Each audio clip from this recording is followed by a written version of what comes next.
Chers compatriotes d'Algérie, il y a un autre mouvement maintenant, à tous les Africains d'ailleurs. Il y a un autre mouvement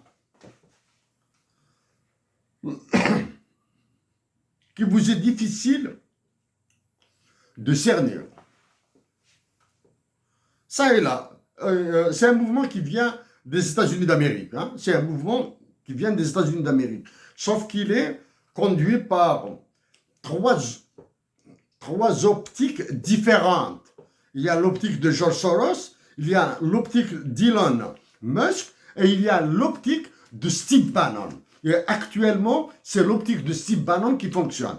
Elle vient des États-Unis d'Amérique, elle est passée par l'Irlande, la Norvège, la Suède, l'Allemagne, l'Angleterre. Actuellement, c'est la France qui traîne. Bientôt, ce sera l'Espagne. Là, maintenant, elle est en Algérie. Hein. Elle est arrivée en Algérie.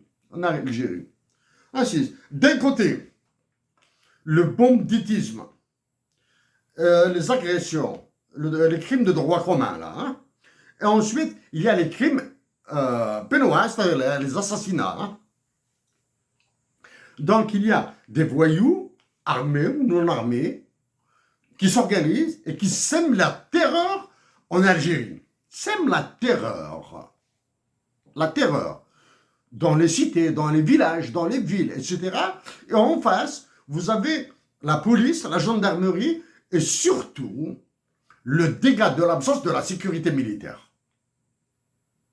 La sécurité militaire algérienne a été complètement disloquée, même si elle a été un instrument de la répression, de la violence et du crime, etc., etc.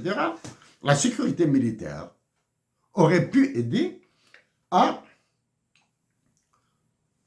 diminuer le crime. Mais maintenant, le crime, il est devenu structurel en Algérie. Il est devenu structurel. C'est-à-dire, il est dans toutes les structures algériennes.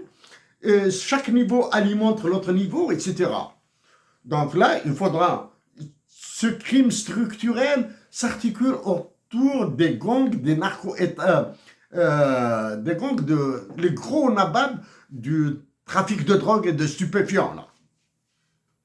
L'armement, les armes, c'est du... Acheter maintenant un pistolet, un kalachnikov, c'est comme acheter du pain.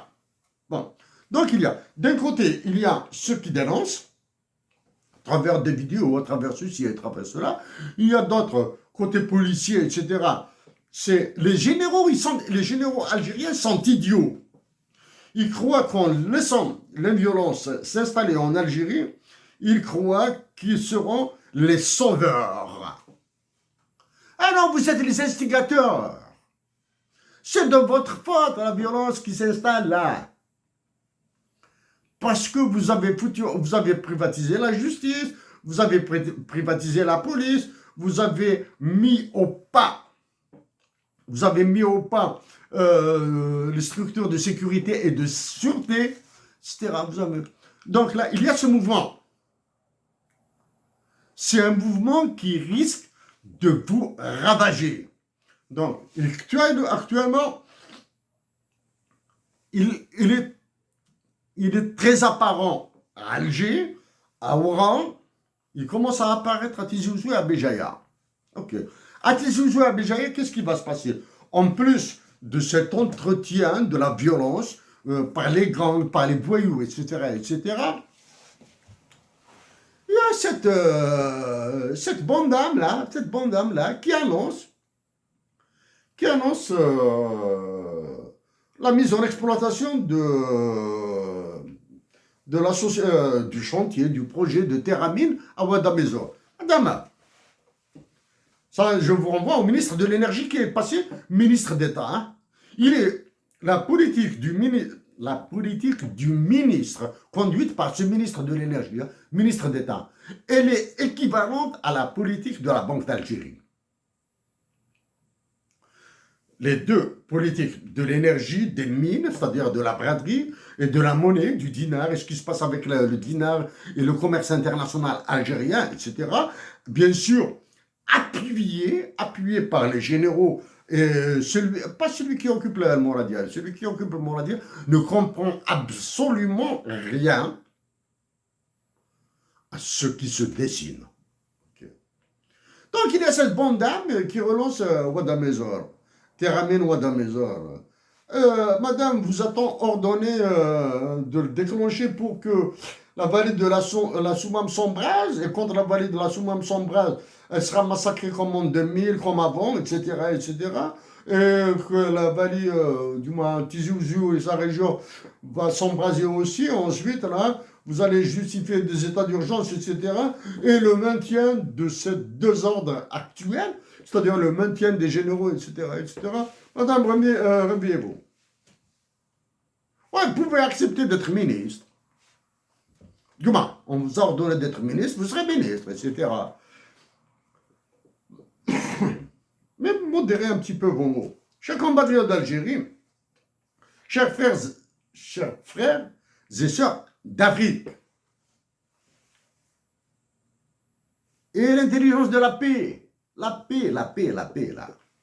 Cette histoire de terrorisme, de djihadisme, de terrorisme islamiste, de Boko Haram au Mali, au Niger, au Burkina Faso, au Tchad, etc., c'est du pipeau. C'est du pipeau, c'est du n'importe quoi. Ils veulent vous maintenir dans la peur, dans l'asservissement, et ils veulent vous maintenir esclaves. Et l'intelligence de la paix. Inspirez-vous pas de ceux qui dirigent, qui prennent des décisions, ils ne dirigent pas. Ceux qui prennent des décisions pour l'Algérie actuellement. Inspirez-vous de ceux qui vous ont libéré avant, durant la révolution algérienne et en partie et dans sa dernière phase, la guerre de libération nationale 1954-1962. C'est grâce à cette guerre de libération que vous avez eu vos indépendances. Rôle d'indépendance, vous me direz. Avec un cœur blanc, chers compatriotes d'Afrique. Ah, dans le cas de mon pays, il est hors de question que je me taise. Il est hors de question que je me taise. À vous tous, dites à nos frères et sœurs de Palestine, au moins que nous les aimons. Au moins ça. Au moins ça. Nous sommes incapables de les défendre, nous sommes incapables de les nourrir, nous sommes incapables de les soigner, nous sommes incapables de quoi que ce soit. Disons-leur que nous les aimons. Et évitez l'erreur de dire que les dirigeants palestiniens sont ceci et cela, sont corrompus ou pas, etc. Dans toutes les guerres de libération, il y a ce genre de comportement. Pensez à ceux qui veulent la paix, à ceux qui veulent leur libération, à ceux qui veulent la liberté de nous tous et de nous toutes. Merci à vous tous.